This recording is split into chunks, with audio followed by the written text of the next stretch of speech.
Very Bad Wizards is a podcast with a philosopher, my dad, and a psychologist, Dave Pizarro, having an informal discussion about issues in science and ethics.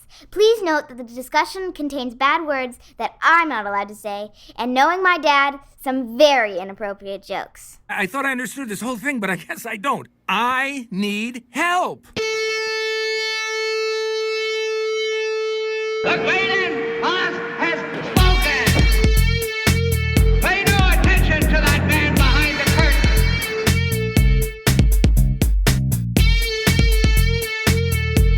Who are you? Who are you? A very bad man. I'm a very good man. Good man. They think deep thoughts, and with no more brains than you have. Pay no attention to that man. Anybody can have a brain. You're a very bad man. I'm a very good man.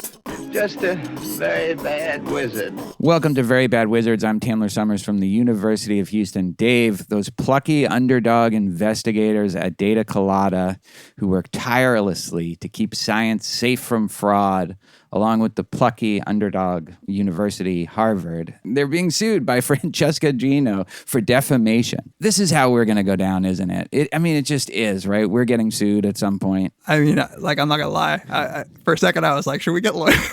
But then I was like, she's not listening to this.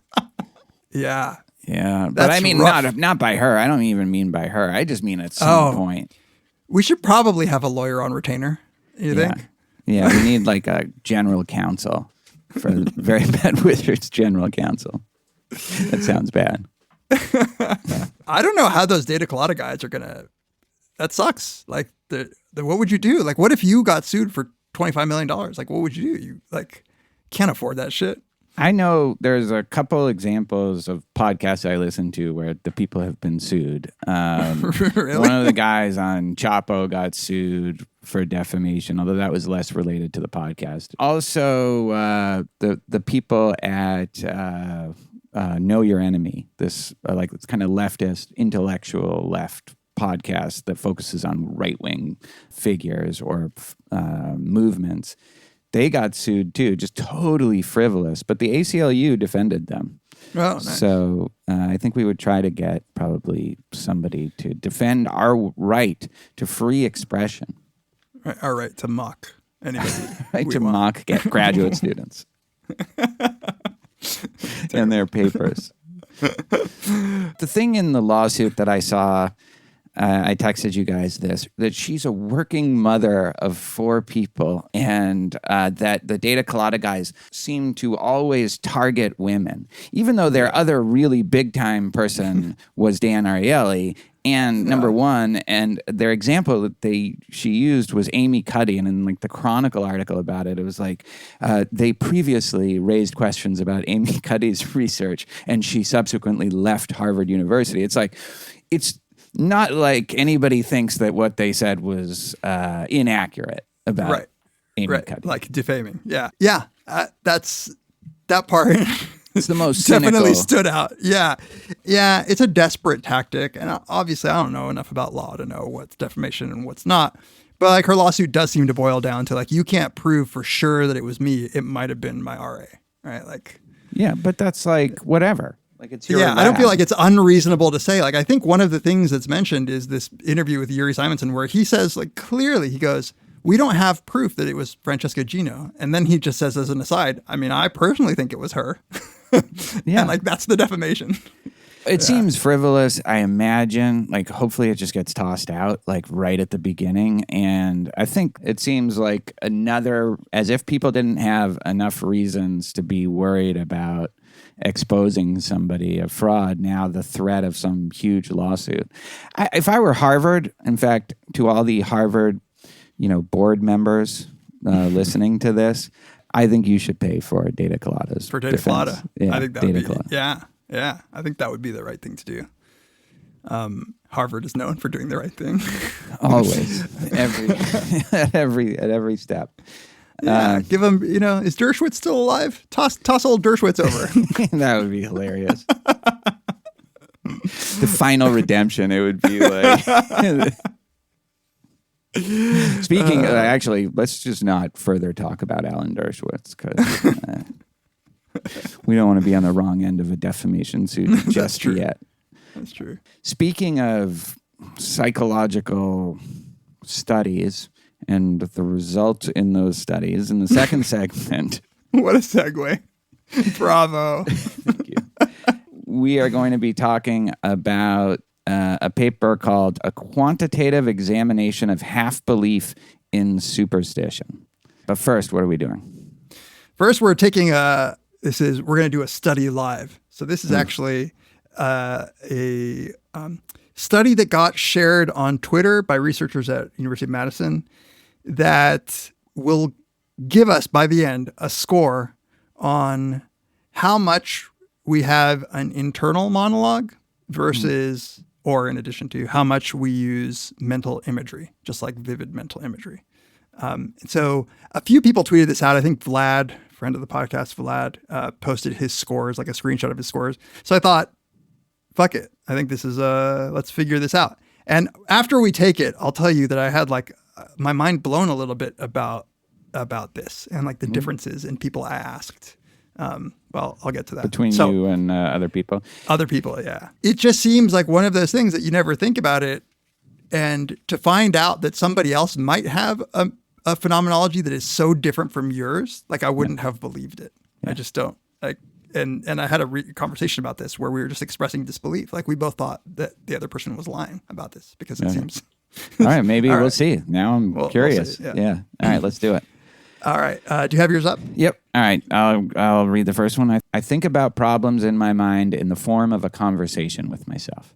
So the scale is 1, 2, 3, 5-point scale. Strongly disagree to strongly agree. Neither agree nor disagree. I would say that, I mean, it's hard to... I haven't looked at the survey yet. I wanted to take it fully fresh. Yeah. I would say I somewhat agree. Like sometimes I'll be like, on the one hand, maybe I should do this. On the other hand, like it's, it's probably not, it's not like it's not like a play or something. It's not like a dialogue, but it is kind of a conversation with myself. So I'm going to say somewhat agree. What'd you put? I strongly disagree.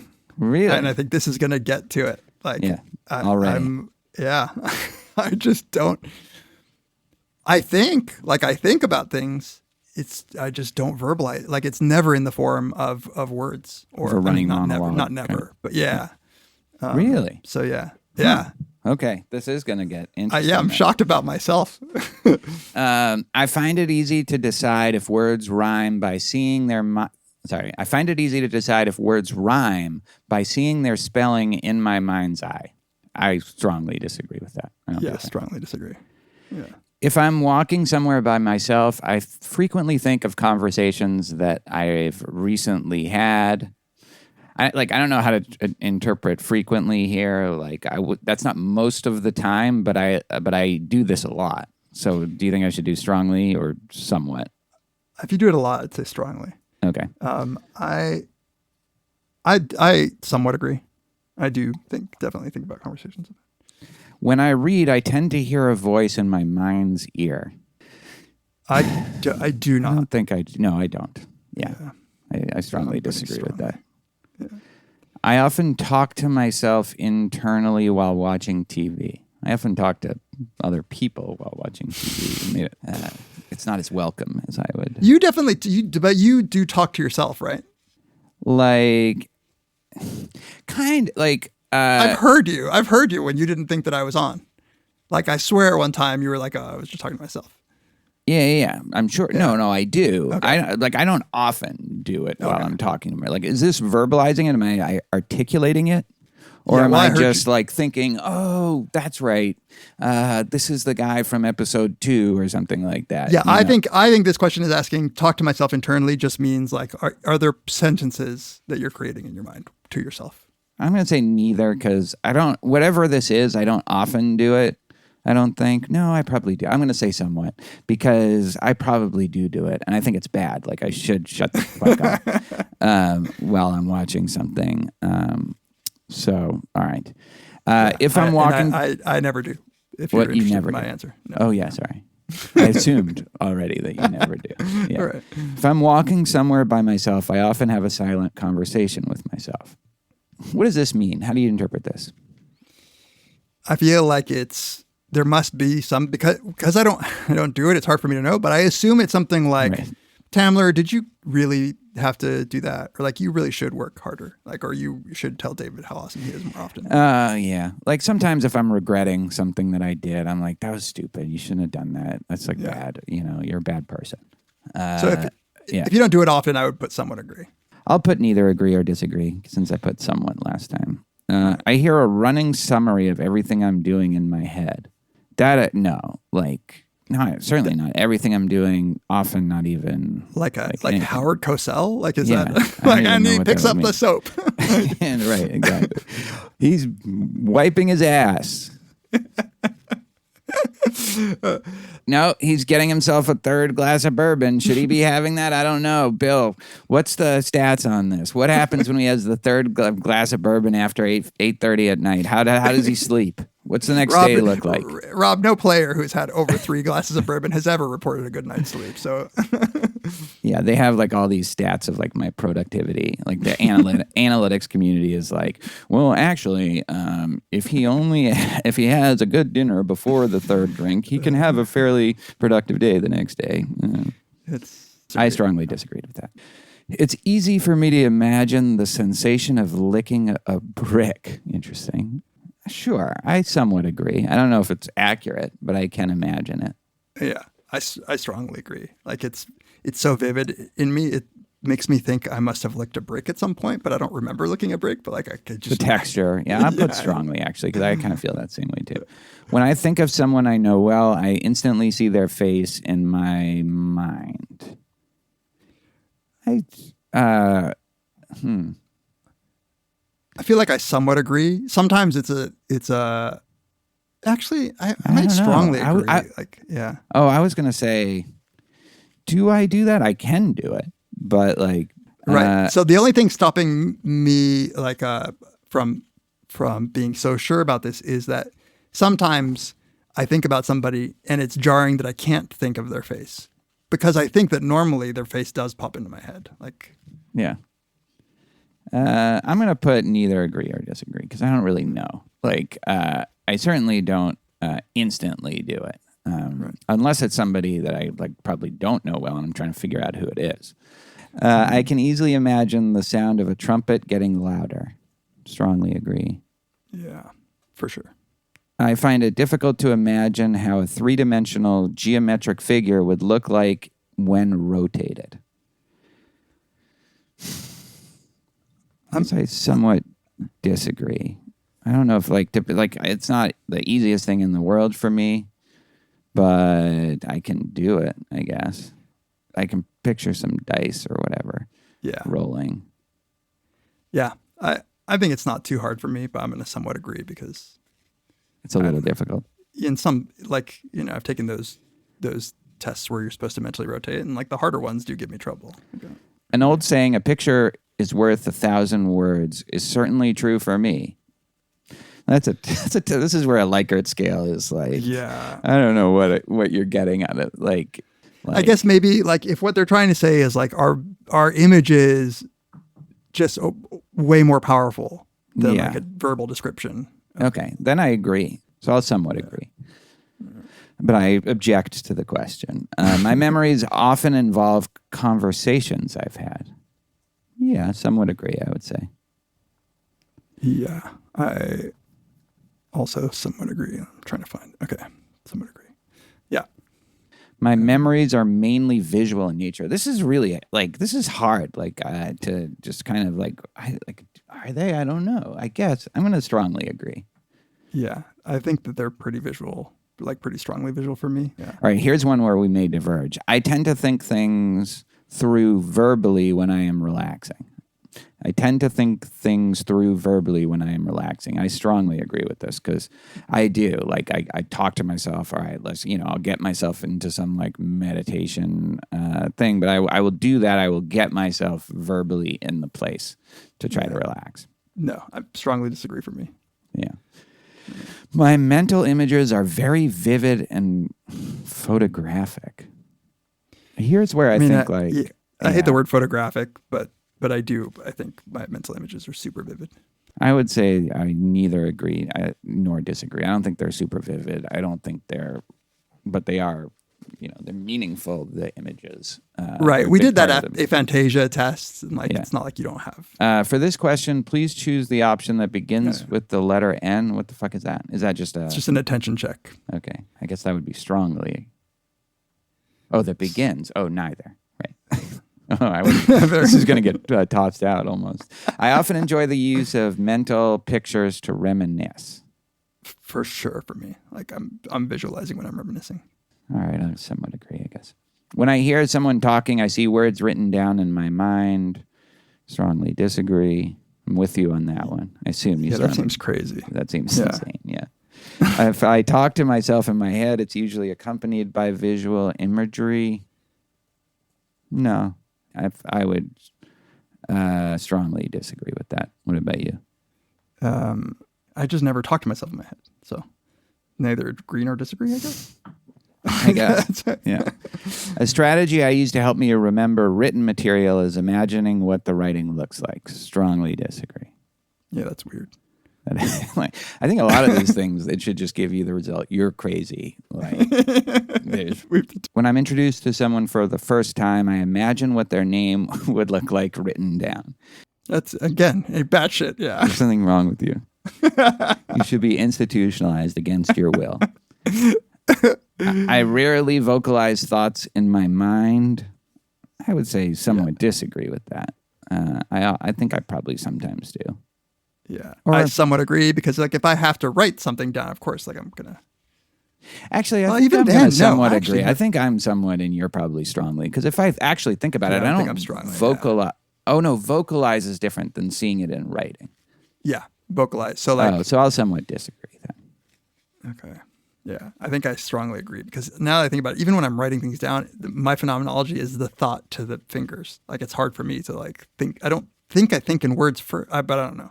This is that's why introspectionism is hard. We just did an episode on something like this, right? But I remember thinking there's something weird about you, like how you were answering. But I just kind of overall, we were on this. We kind of had the same general perspective. So I think while I was editing, I was like, yeah. That's weird. Maybe he misspoke. I like to give myself some downtime to talk through thoughts in my mind. This makes it sound like you're scheduling downtime. And so I'm going to strongly disagree with that. I don't do that. You're right.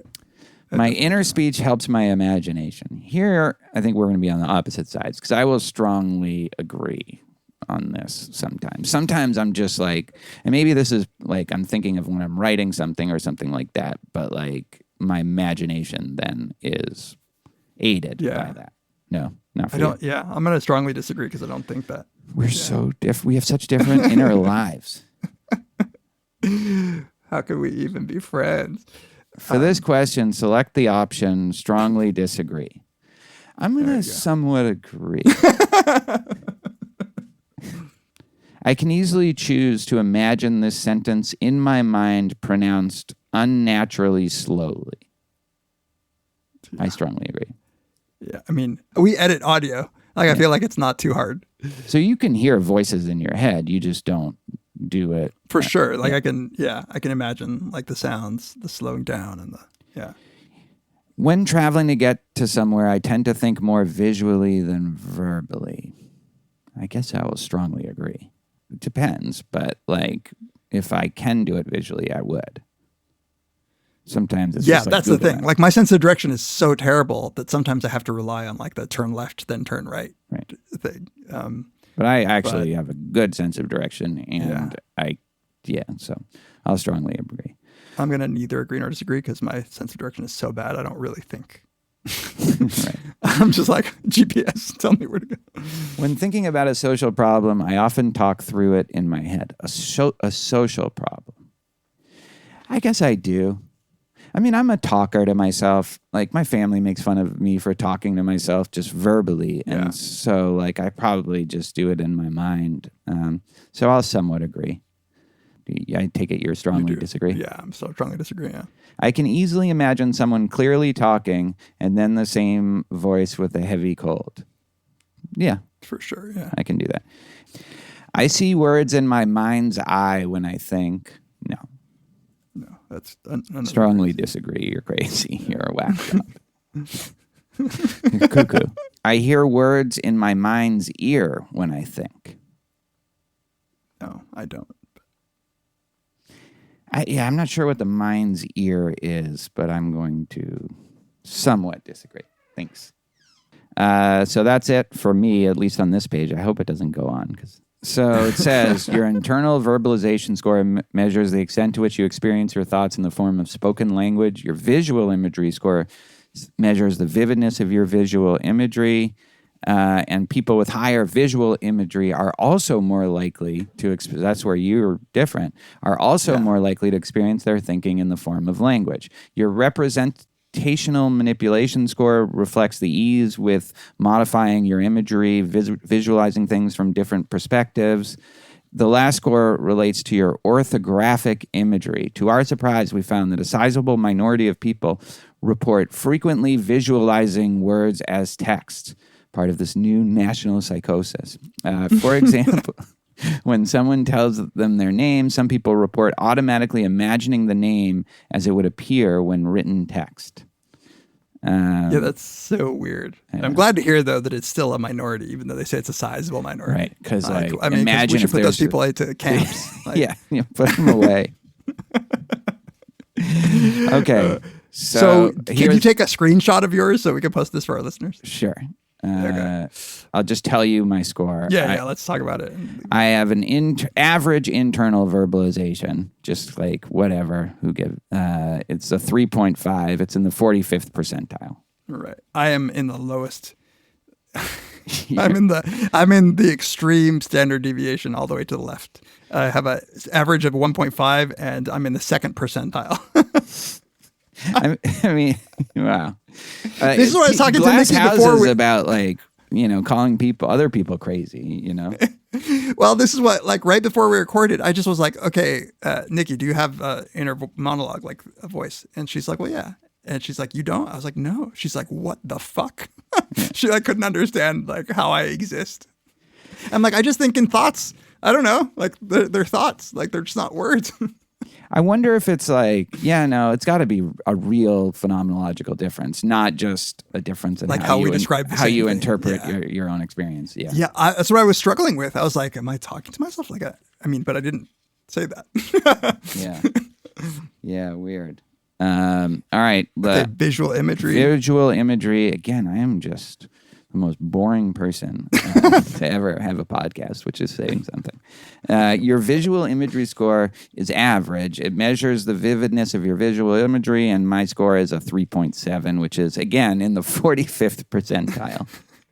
My imagery score is 4.5, and it's in the 88th percentile. Nice. So not as extreme as the other. Which is actually not what they predict. So no, it's very weird. Yeah.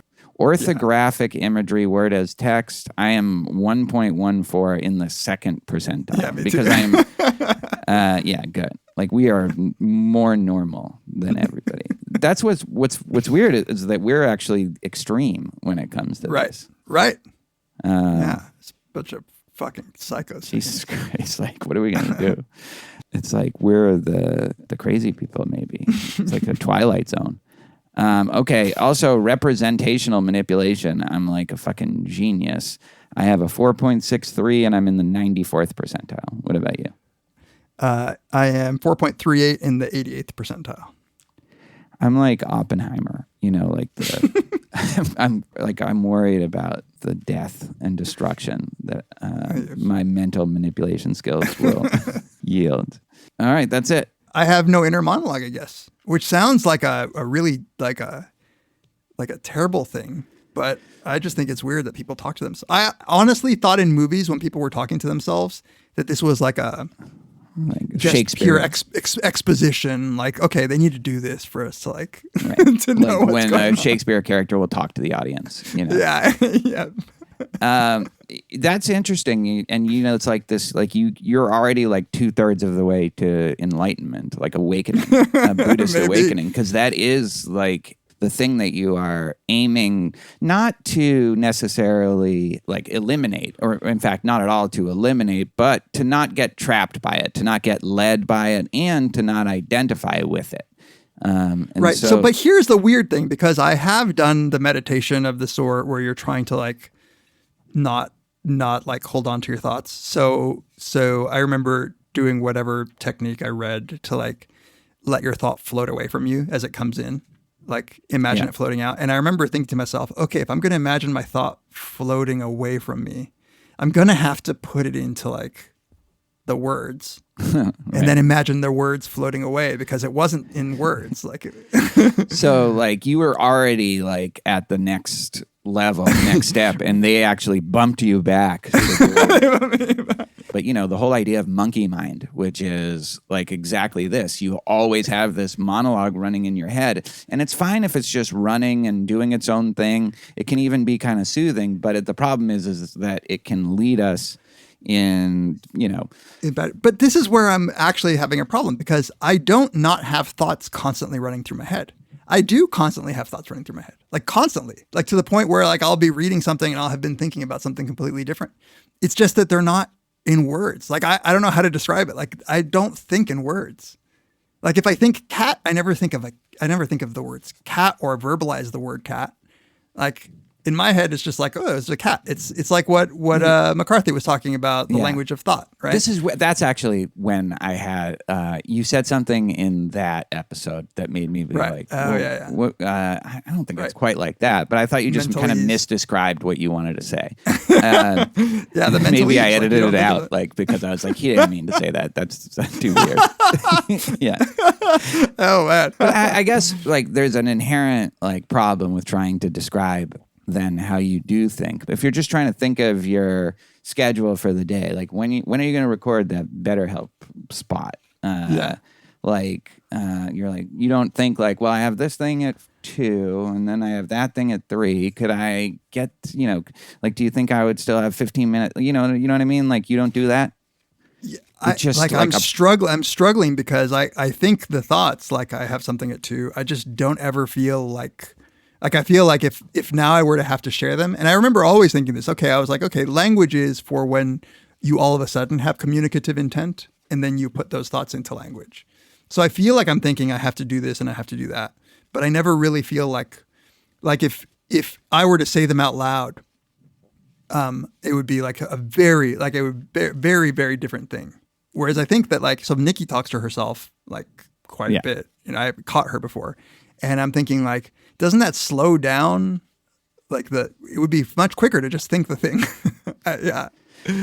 Is this why you always can come up with the perfect rebuttal to my point? It's just that you're just doing this at such a more efficient rate. As that did sound super pretentious the way I said it. I didn't mean it. Oh, these poor mortals who have to put their things into words. When I was reading Gödel Escher in 4th grade, I remember having the insight. Yeah, exactly. It's frustrating to me. I've been meditating for almost 10 years and you're more advanced than I am. You haven't done shit.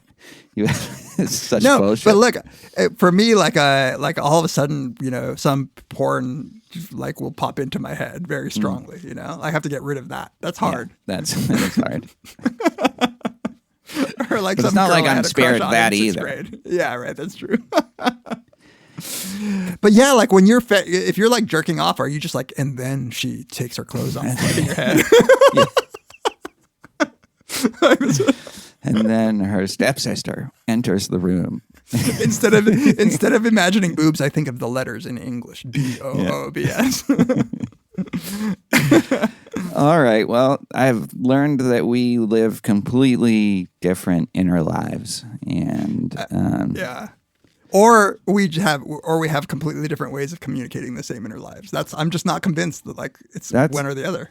That's the weird question that I guess it's really hard to know. Are we just interpreting? And is there even a hard distinction between those two things? Because maybe in the interpretation does change the experience. You know what I mean? I'm going to say something crazy. Yeah. Maybe fMRI can help us tease these apart. Yeah, totally. That'll solve it.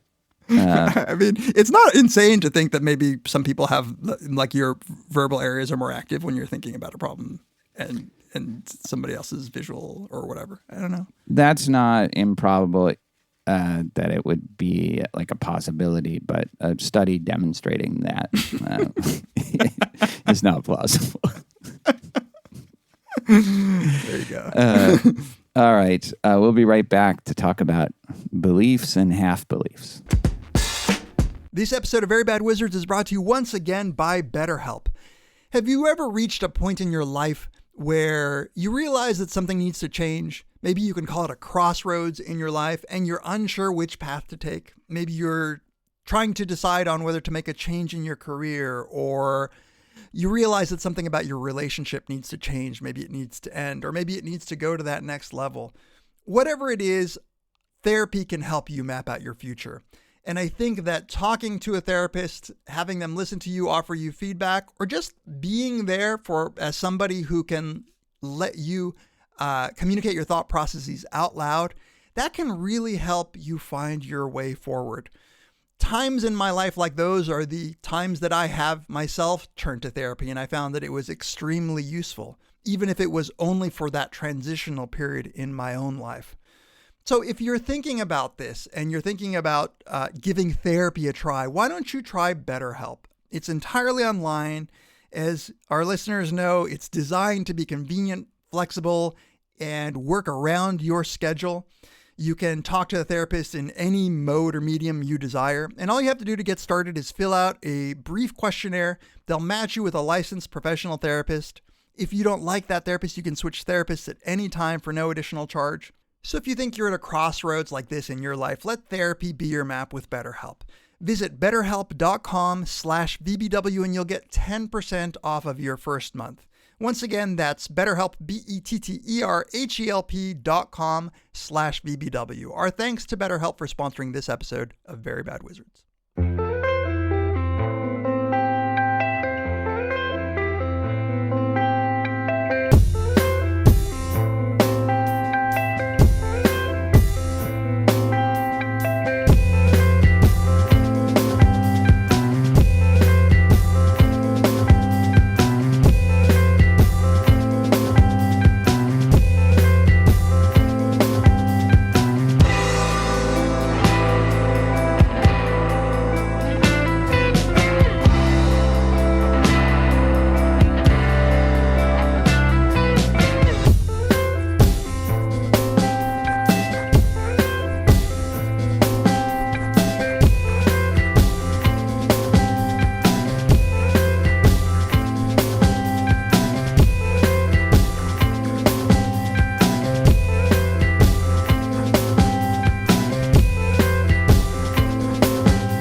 Welcome back to Very Bad Wizards. This is the time where we love to thank everybody that gets in touch with us in all the different ways you do. You can email us, verybadwizards@gmail.com, tweet at us, @peas, @Tamler, or @verybadwizards.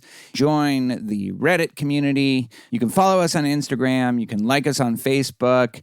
And subscribe to us on Spotify. I think that might help. Who knows? And rate us on iTunes. We love getting iTunes reviews. We even referenced one in this episode, but those 5-star reviews are huge for connecting us with listeners who don't know about the show. So thank you so much for doing that.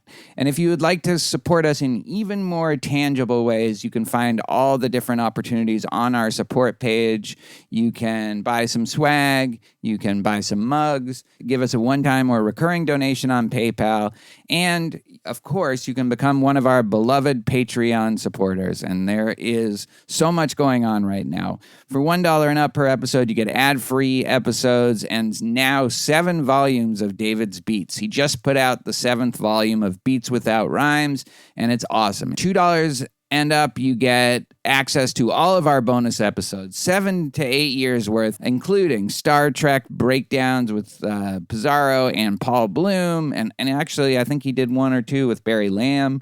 You get deep dives into Twin Peaks and all things David Lynch with me, Jesse Graham, and Natalia Washington. And we just dropped a really good conversation about Inland Empire a few weeks ago.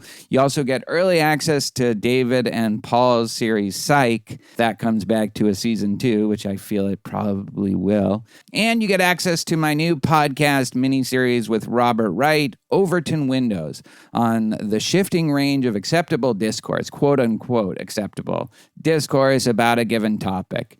And finally, of course, you get the best thing we've ever done, the best audio podcast series out there, The Ambulators, where David and I break down every episode of Deadwood, the best TV show of all time. We are now halfway through season 2. A little housekeeping on this quickly. Because of traveling issues, we're not going to put out a new Ambulators next off week, but you will get the new episode of Overton Windows, where Bob and I talk about UFOs, UAPs, and all the recent developments, the congressional hearing, the latest disclosures.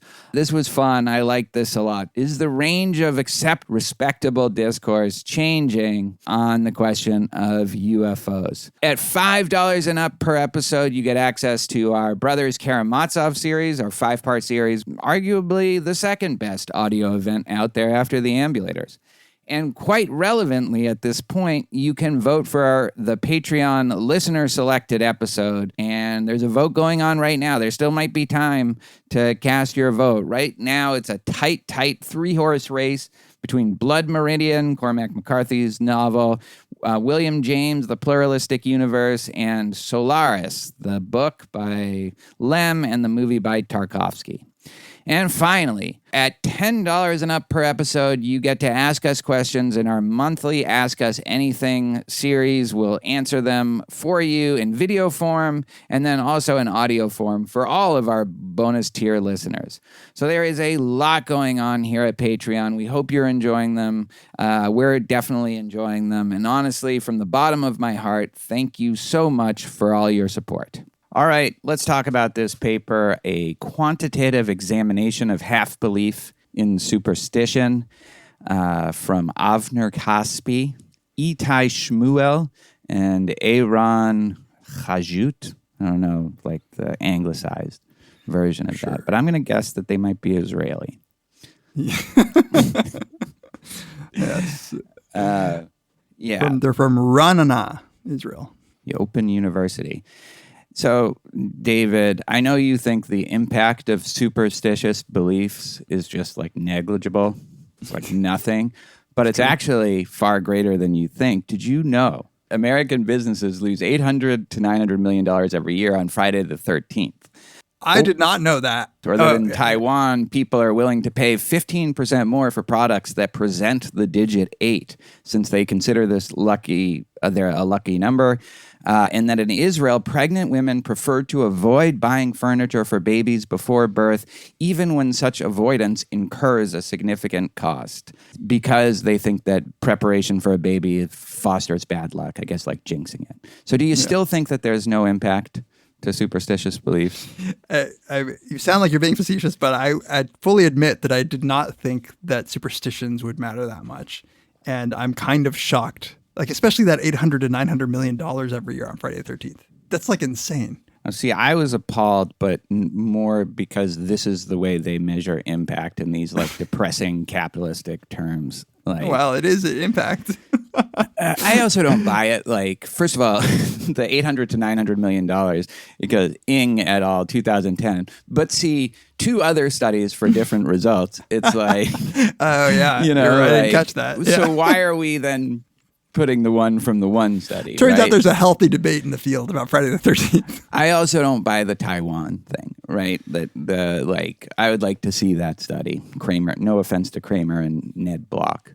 I don't think it's anyway, that kind of depressing capitalist way of measuring impact aside, I think that this paper is tackling a really interesting issue. And I think it's come up for us a bunch. The relationship between belief and behavior, or belief and practice.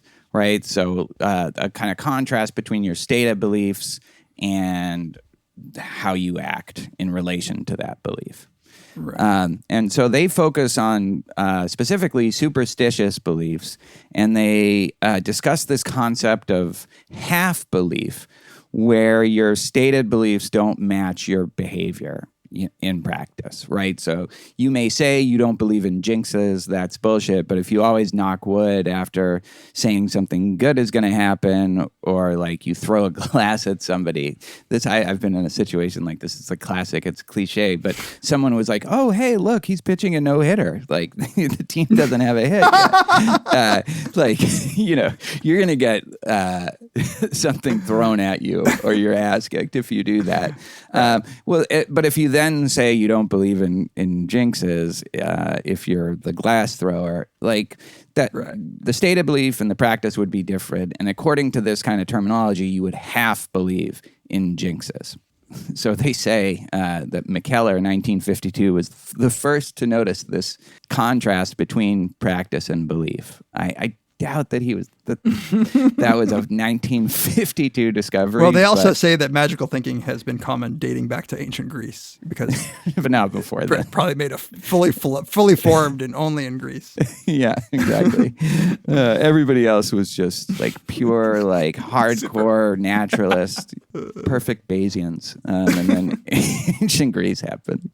But in any case, sociologists, they say, have warmly embraced the phenomenon of half belief. But until now, this phenomenon hasn't been examined quantitatively, which is what the authors are doing here. And again, like, I may be a little facetious in how I'm describing this, but I actually think it's a kind of really interesting topic. They want to document the imbalance between actual practices of superstitions and the degree that you say you believe them.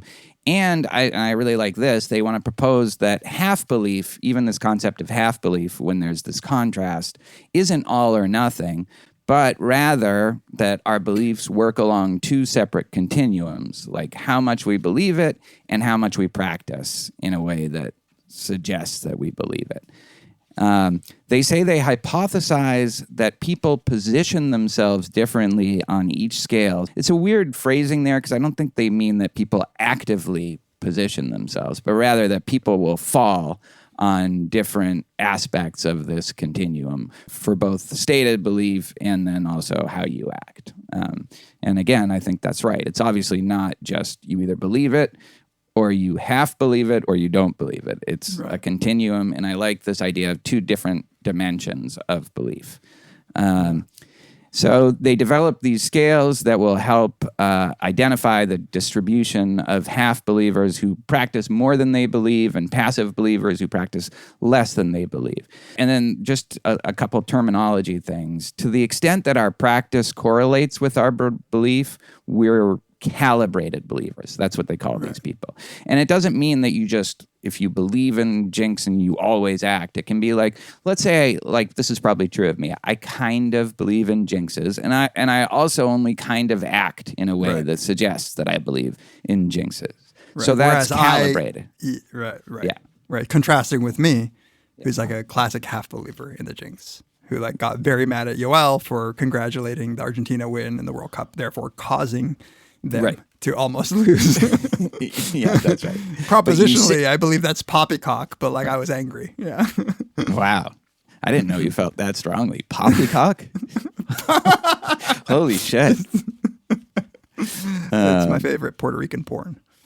Okay. Here comes the defamation. Okay, so what do they find? Well, first of all, they find that very few people both practice no superstitions, and very few people report complete disbelief in them. I buy that. I think you have to be like one of these toxic rationalists, as they say. Do you think even Sam Harris would admit to having a superstitious belief? It's a good question, Richard Dawkins, actually. Yeah, I'm sure Dawkins would he would be like, no, I have no belief. I believe in no superstitions, and nobody should ever read literature. Second, that people who demonstrate calibration between belief and practice are just about 15% of the sample. Again, like, doesn't surprise me. We're weird about superstitions. And like, if we're pressed on it, we'll say, yeah, I don't really believe in that, but we'll just do it anyway. We don't act in that way. And what they say is, I think we're all familiar with someone who says they don't believe in something, but just acts in a way, like you with jinxes, right? Yeah. And with all sorts of things, like, we're like, gun to our head, no, absolutely, that's ridiculous. I'm not going to like totally change my understanding of the laws of physics for this one thing, but they don't act that way at all. But then they find this other group, which is kind of less intuitive that this would exist, which are passive believers. So these are people who believe, like, imagine you believe very strongly that jinxes are true, but you just like jinxed yourself and your favorite teams all the time. I guess that would be a passive believer. Right. So you think, like, if you buy your baby, like, furniture before it's born, like, that'd be a terrible, terrible thing. But you're like, fuck it.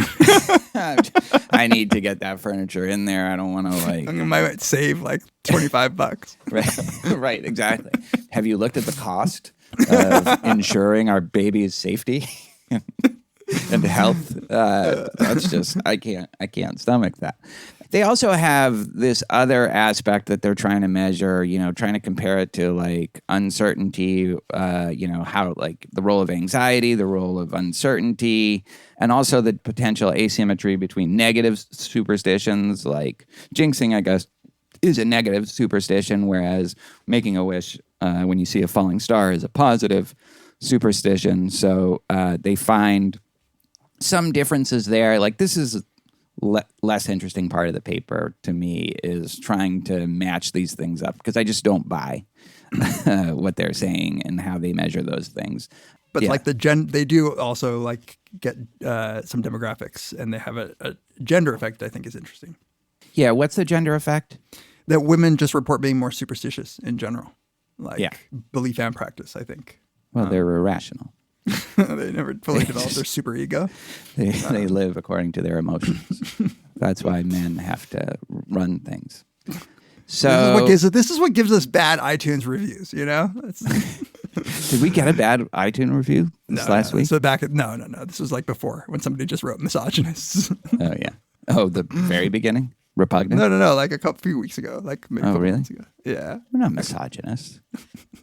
I agree. It's just that we in practice sometimes act as if we are. Right. We're half misogynists. Exactly. So at least say that if you're going to leave a bad review. So, yeah, they also, like, the study was taking place right as the pandemic was starting. So they try to look at the moderating effects of that. Again, I kind of glaze over this stuff because I don't buy it. Right. Well, the idea, like, let me at least present the idea. The idea is that superstitions offer you some control when you feel out of control. So to the extent that you can stop bad things from happening, you're impelled to do those things, like by exerting control over your environment, like whatever, tossing salt over your shoulder or something. And so people who have higher like state higher anxiety, for instance, would be more likely to endorse superstitions. But yeah. Yeah, and I think they find that evidence is mixed, as you might expect. Yeah, it seemed very weak, actually, and they say so themselves. Yeah. So let's talk about this idea of half belief, or this, because I'm so on board with the way they talk about the phenomenon of belief as kind of encompassing these two different tracks, how you act and what you report your belief is. I'll just say, just to wrap this up, that the Transformers question, this idea came up because I accused you of actually not believing what you say you believe. Transporters. Sorry. You said Transformers, and I'm so confused. Because you thought when the car turned into like the owl that but you know what I'm saying? Like when you would say it's a murder machine, you automatically die whenever you step into a transporter. But then you would watch Star Trek and you don't think that, oh, that's a new Captain Kirk, and the Captain Kirk I loved since he got into the last transporter. Now I'm doing that. Is dead. Like, you don't think that. I mean, I disagree, but we're not going to relitigate this. Like, I just think I'm suspending my disbelief in that they created a universe where nobody believes that. So I'm okay. Okay, like fair. it would be really douchey for me to be like. So maybe then the better example is what you said earlier, which is you got actually very mad at Yoel. I was on the text chain when he congratulated you for the World Cup.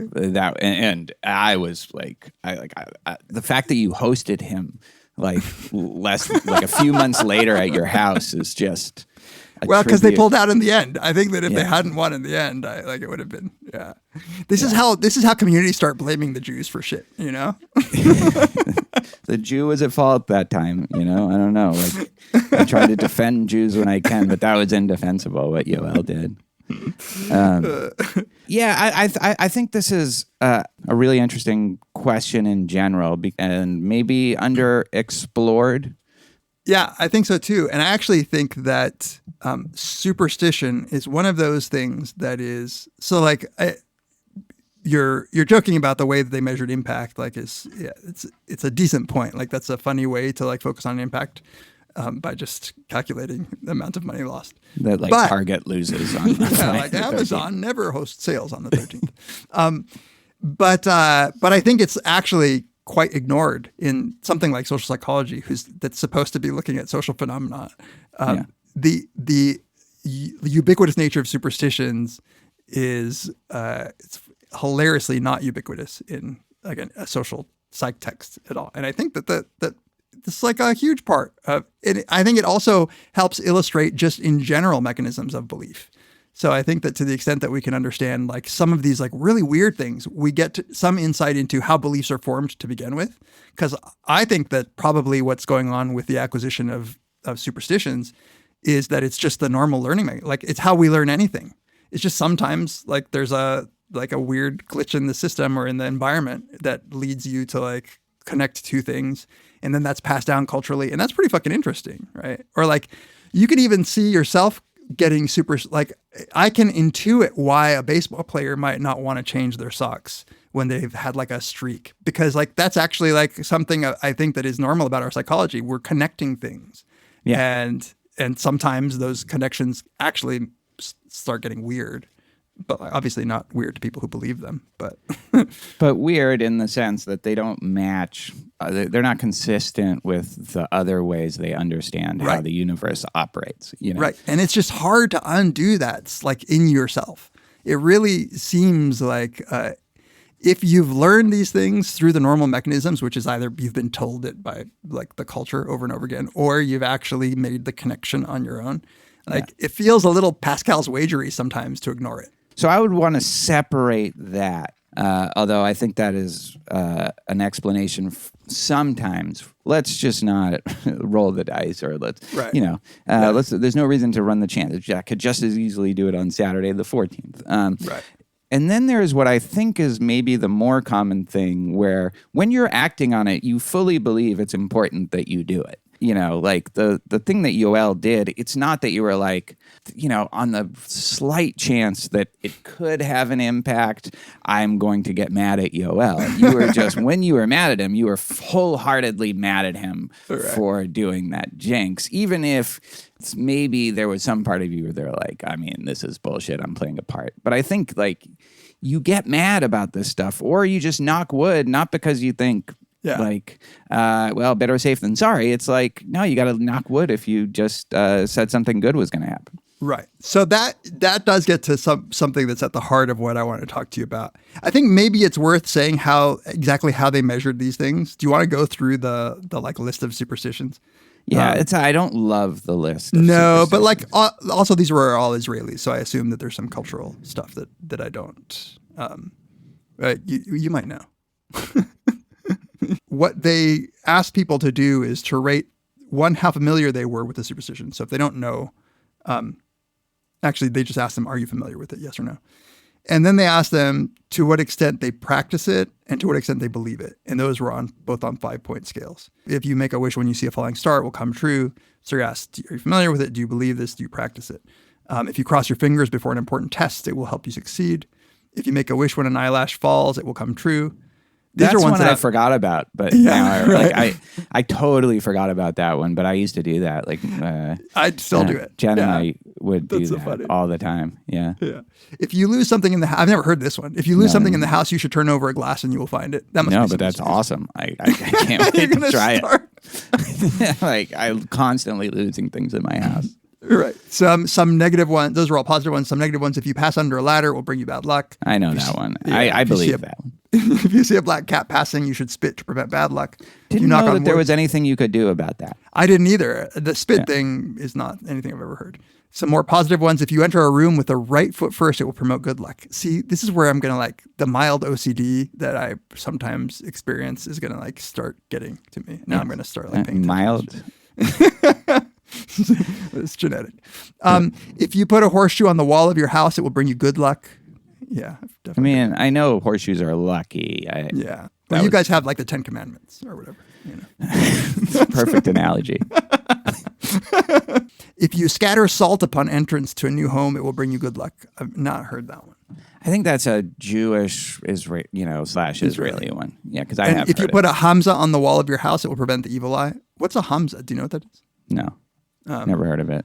But evil eye is a huge thing. Yeah, everywhere else in the world is a huge thing. What is it? Actually, I don't even know what the evil eye is. What is it? Man, evil eye is I don't know. It's not something I was taught, but apparently all of my South American family is of course there's such thing as an evil eye. It's just you can get, it's like somebody can curse you by the way they look at you. But I think it's oftentimes associated with you, oh man, I'm going to get this wrong. Maybe being braggadocious.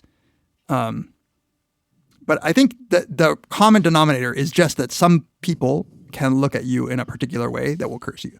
More frequently, malice toward and envy of prosperity and beauty are thought to be the cause.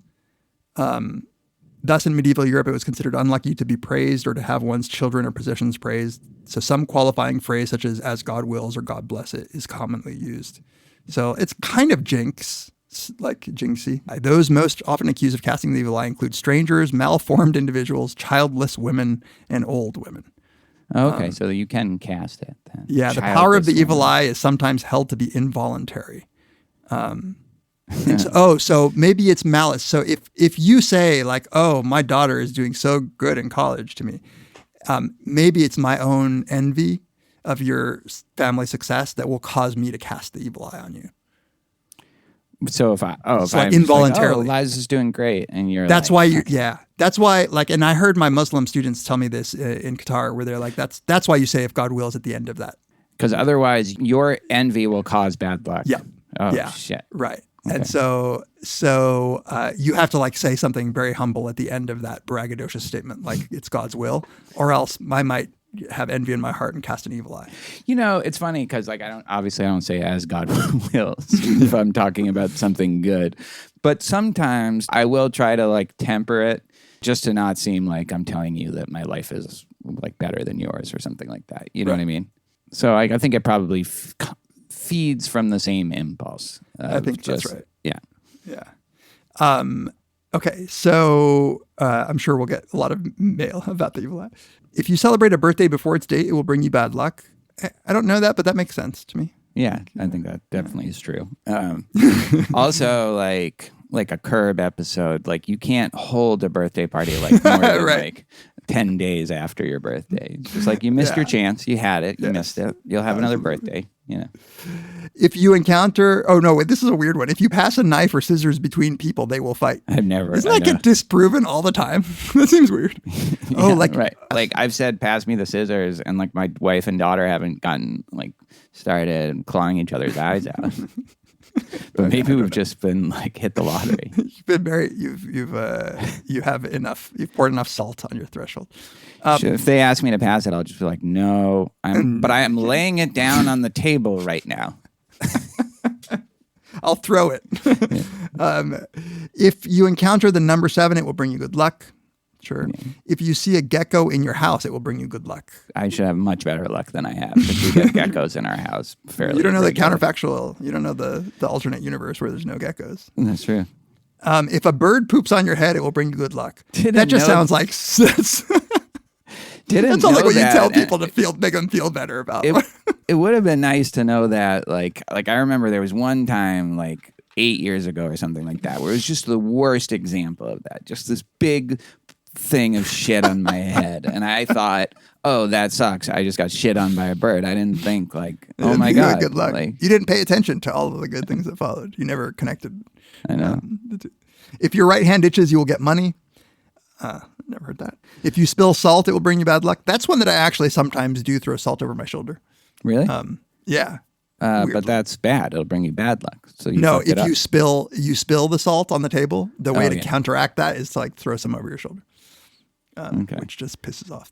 Walking under a ladder is one that I actually kind of practice, except for when I'm feeling very perverse and I like shake my fist at the universe and like I walk right under it. I take it for you as a toxic rationalist. You would just say I believe in you just none of completely disbelieve 100% These are all in none bullshit. of them. Yes, these are so all bullshit. every time you act, like all the frequent times that you act according to some of them, is all miscalibrated, right? Yeah. Yeah. But here's where I get at like, why am I doing it? And I think that I was left wanting a bit more analysis about this because I think that there could be different reasons why you do it. Like one, it's kind of a fun game to play. Like it's just like it just makes life a little interesting. You throw some salt over your shoulder or whatever. Yeah. Or like you realize other people are going to notice what you're doing and it's kind of funny or I don't know. And then there's the part where like you might actually think halfsies where you're like, well, I'm not quite sure. Like this might actually. Again, you were very mad at Yoel, and it wasn't like, oh, what a fun game we're playing. It was not a Right? fun game, but it was kind of a game. So I'll give it an analogy. I don't feel very competitive, like about achievement stuff like sports or whatever. And I remember when I was in high school, when we'd play pickup basketball and we'd lose, like players on my team would be like, fuck, man, like they were super pissed. And I would do the same thing. I'd be like, fuck, yeah, man, this sucks. And at some point I realized that like they actually meant it. They were actually upset. And I just thought it was something we were all doing. Like at the very most, it was because we couldn't keep playing because when you lose in pickup, you have to not play. But it felt like a social script to me. And Yeah, I mean, I like obviously if that's how you're approaching it, that's how you're approaching it. I wouldn't find that like even in cases where, as in most of these, I think like obviously there's nothing to them.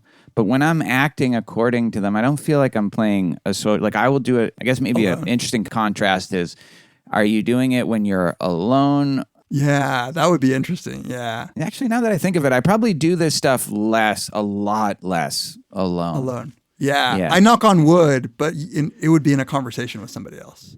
Yeah, I would. I mean, I don't really I don't do that one, but my daughter takes it very seriously, and will if like I knock on wood in addition, just because like I'm following the script. That's bad because now there's been 2 knocks, so now we have to throw salt behind us or spit or something. Do you think she's a calibrated believer about that?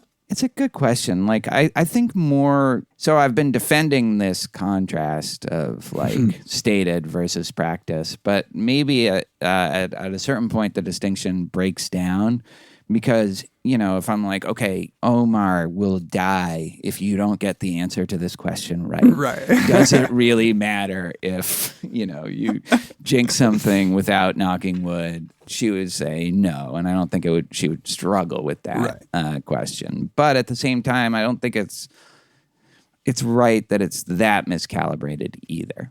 This is where I think that this paper or these ideas actually could extend far beyond superstitious beliefs. I think that you might have like a whole bunch of religious people who are in the same boat as we are with. And by the way, I find like both of these segments today, I find it so hard to speak with any authority about what my inner process is. Where I'm like, do I believe it? Because you're like you're a freak.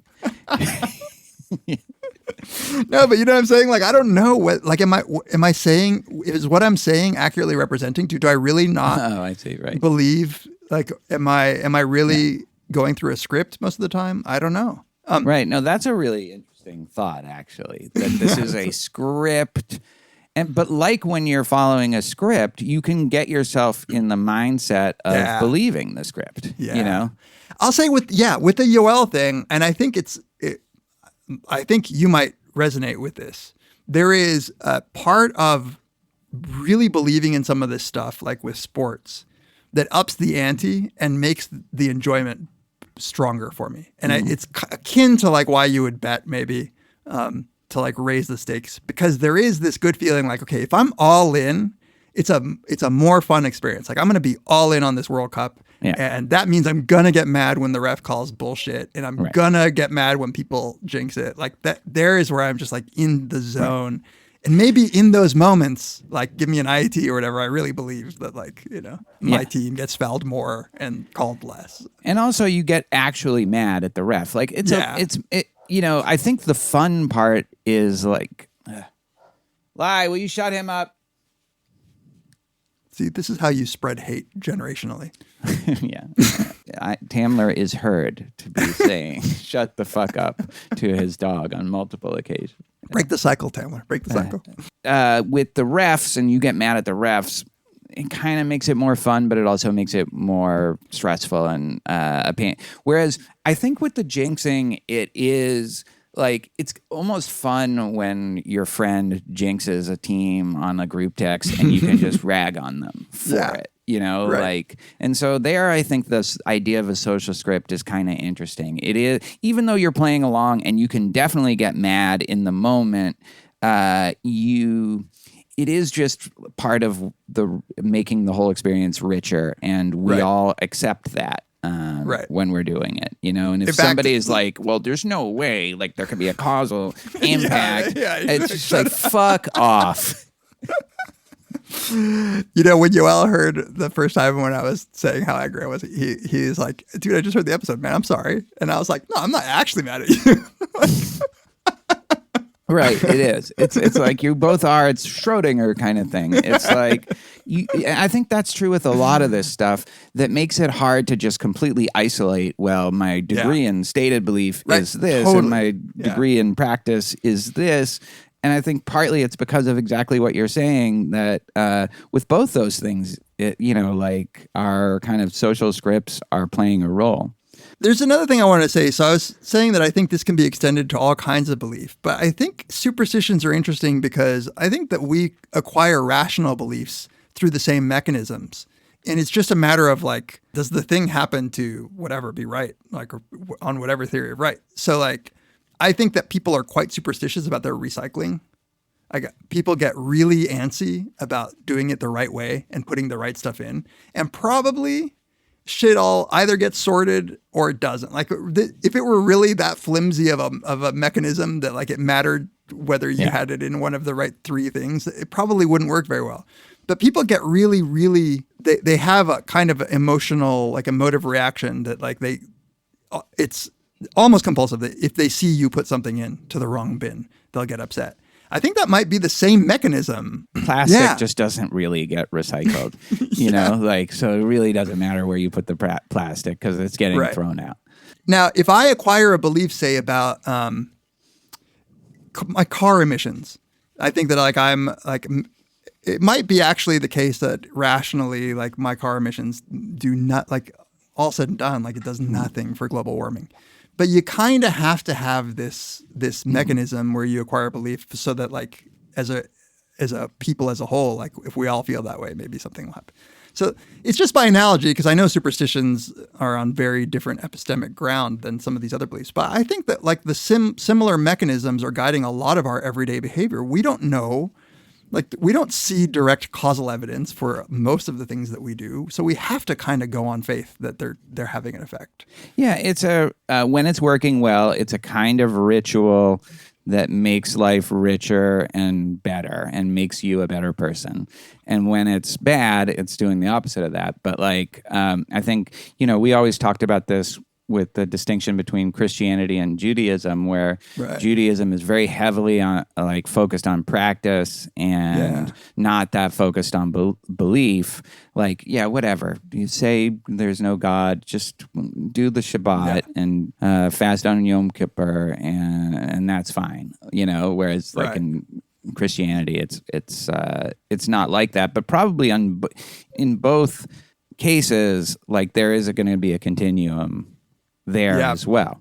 And the people who go to church, like, yeah, do I believe? No, but I like going to church with my family. It's the same kind of deal as the people who go to temple. Yeah. Right. And you take your kids because like, I don't know, it might matter, like when you have to think about it for your kids, all of a sudden you're like, maybe it's like one big knocking on wood experiment, Did I tell you this story? I don't know if I've told this story. My dad was a rabbi briefly and went to yeshiva, it was a rabbinical college. I didn't know he was a rabbi. Yeah, very briefly. It's a funny story about how he got out of that, but I'll save that for another podcast. But he was a student of a very famous rabbi, Soloveitchik. And one time my dad was struggling with doubts, and he was already getting attracted to the sinful world of analytic philosophy. And asked to Soloveitchik, like, I'm starting to doubt the existence of God. I mean, what evidence do we have for it? Do you really believe in God? And my dad, the way he told the story, he would say, it's how I live my life. Absolutely.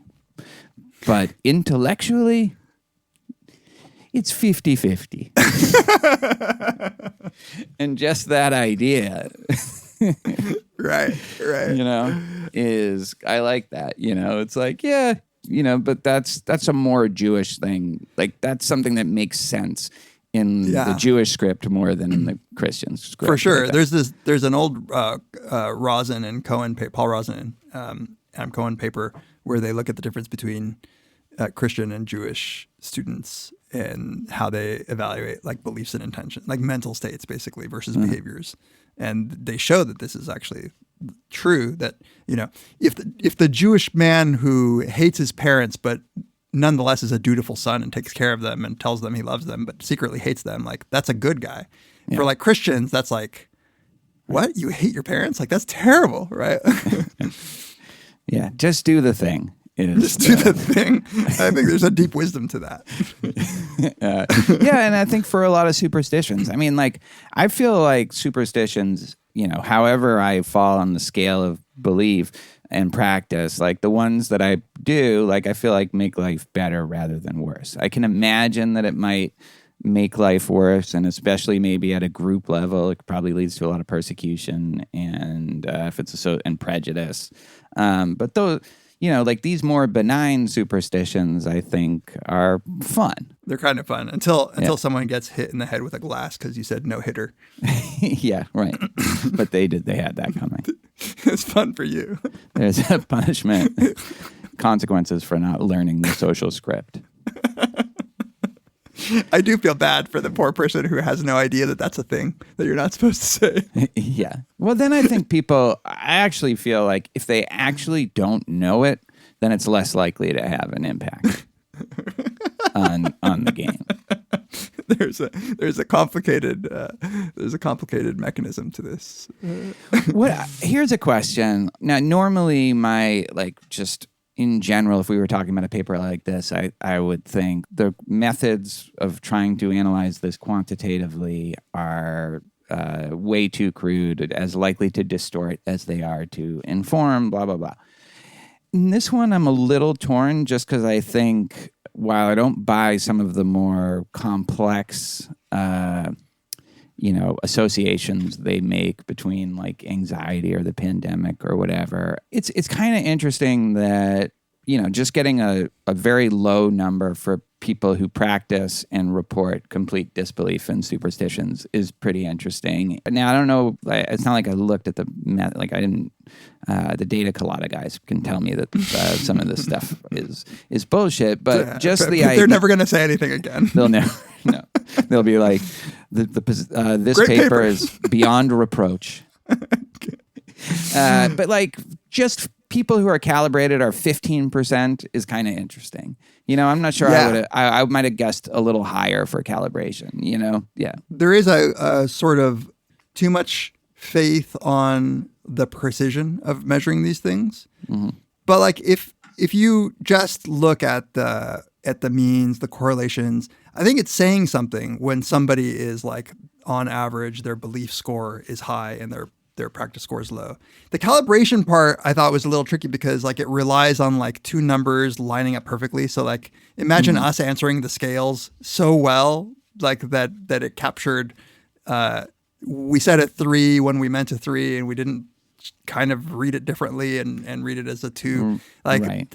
Never mind just how good are we at interpreting our actual experience. Yeah, exactly. So the calibration, if I'm understanding it right, the calibration score seemed like a pretty high bar because it requires both numbers to be like the same, and which requires all of those things to exactly line the up perfectly. same. Oh, okay.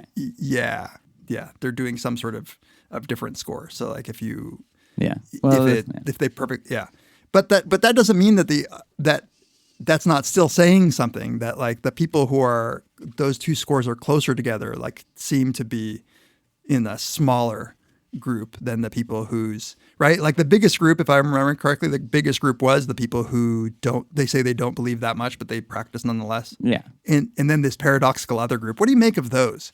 People who say they believe but don't practice.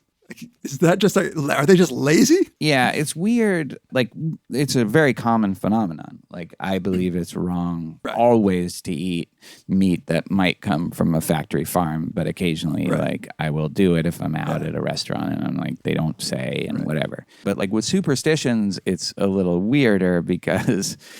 Right. Seems like, why would you walk under a ladder if you really believed that it would be bad? Like, unless you're suicidal. Maybe it's kind of that new part of this new Gen Z nihilism. It's like, fuck it. Well, it's like Paul Bloom's idea of perverse action, like when you do something just because. Yeah, this is where I get kind of almost postmodern about something like this because, like, do I think that there are exactly 15% of the people in the world are have well-calibrated beliefs? No, not even like that would be silly to think that that there's even any more reason to believe that now than there was before. But I think like it still tells you something, and importantly, it just gets you to think about this stuff. Like even just in the course of this conversation, I think I've changed my view on the fact that it's good to have these two scales and to keep them distinct and compare them to each other, see how they interact. And now I'm wondering if that's too simple. But just like I wasn't thinking about this issue at all before, and how to like delineate different things and make the right demarcations. Right. I think there's always going to be a lot of noise and stuff like this, but I'm convinced that there is something, to the extent that say you and I differ, like a rough scale like this is not that bad. It's almost qualitative. Yeah. It's almost just asking us, right? Maybe that's why I kind of like it, is it's almost qualitative. Yeah. It's like, well, look, like I kind of believe or I like really believe. And like you and I, we know from a long conversation that we'll have different levels of belief in certain things. And a 5-point scale seems at least like a believe to not believe. Unlike that first thing that we took where we were kind of perplexed at the questions. Right. You could interpret them radically different ways, a lot of the questions. Whereas these, it's like, how much do you believe this? Actually, and I guess the reporting on practice is probably a little trickier than we might think. Maybe, yeah. But no, I think it's a good step. And I think that this is something that weirdly hasn't gotten enough attention. I thought that this related maybe to the internalism, externalism debate in philosophy, but it really doesn't. That's really, I looked into it. I stared into like just the black hole. Now, this is internalism, externalism in epistemology, which is really about justification. Okay. It's almost exclusively about justification, and that's not what this is about, right? Obviously. But I think it's maybe related to like functionalists about belief versus representationalists, or you might think that if you're more of a functionalist about belief, then to really figure out whether you believe something, you also have to take your behavior into account. Right. Whereas with I don't know if I barely looked into this, but I think this other more traditional view is that your beliefs are what you say they are after you've reflected on the question. And if you act in a way that diverges from that, then you're just being your actions are irrational when compared to your belief. But if I'm right, and if not, and then this position is open, then some graduate student, please take it. But like, I would imagine functionalism is something like, no, we take everything about how you're behaving in addition to like stating or reporting to determine your beliefs. Yeah, it reminds me of economists when they talk about revealed preferences, where your behavior is your choice, like your actual behavior is the best metric of what you prefer. Even if you say like I love Wheaties, but you never actually buy it. Yeah. Or like that classic Netflix example of putting all the documentaries in your to watch list, but only watching Marvel movies. You say like, no, I really love documentaries, but they could be like, well, in this case, like, I don't know what you mean by that because you're just like not watching them. Yeah, that's a really interesting question to me. Maybe our beliefs aren't transparent to us. And we have this different kind of self-image than the facts. And then, so I guess it's terminological ultimately, but like it makes more sense maybe to say, well, you don't love documentaries because you watched one documentary in the last 2 years, you know? But I really want to. Like you may say you do, and you may believe that you do. Yeah. But if you're actually talking about whether you do or not, that's probably it's at least relevant information. Yeah. You know? Yeah. Yeah. No, this whole internalism, externalism thing, and then you get into more action theory stuff. These are interesting questions, but you get in very quickly into like the eighth circle of analytic philosophy hell. But I'm excited that you even got this far. You say you don't like analytic philosophy, and here you are talking. The functionalist actually takes on twin Earth. If this was all right, any last thoughts about this? Only that this episode has made me really suspicious of my introspective abilities. I don't know what I believe. I don't know what I think anymore. Yeah. I guess for me, my final thought is I just feel so bad for these large like corporations, how much money they lose on Friday the 13th. 800 to 900 million. Yeah. And I hope this paper can go some way into like fixing that problem for them. Like, okay, but people really not staying on the 13th floor is kind of funny. Yeah, right. Like and some hotels not, like, you know how some hotels will just go from 12 to 14? 12 to 14, So are those people on the 14th floor who might not know this, are they fucked now? How does that work? Is it just that if you don't they all know that they're actually on the 13th floor, or do they really believe that they created like a thin sliver of a floor just to make sure that it was the 14th floor? That's a really good question. Or are they just taking advantage of these people that they don't notice like how the floor system works, you know? They maybe even have on the elevator, nobody ever gets off, but there is a phantom 13th floor that actually doesn't exist, but the elevator is programmed to show that it goes to the 13th floor. Then like people aren't counting windows when they stay in a hotel. So right. All right. Food for thought. Join us next time on Very Bad Wizards. The Great Boss has spoken. Pay no attention to that man behind the curtain.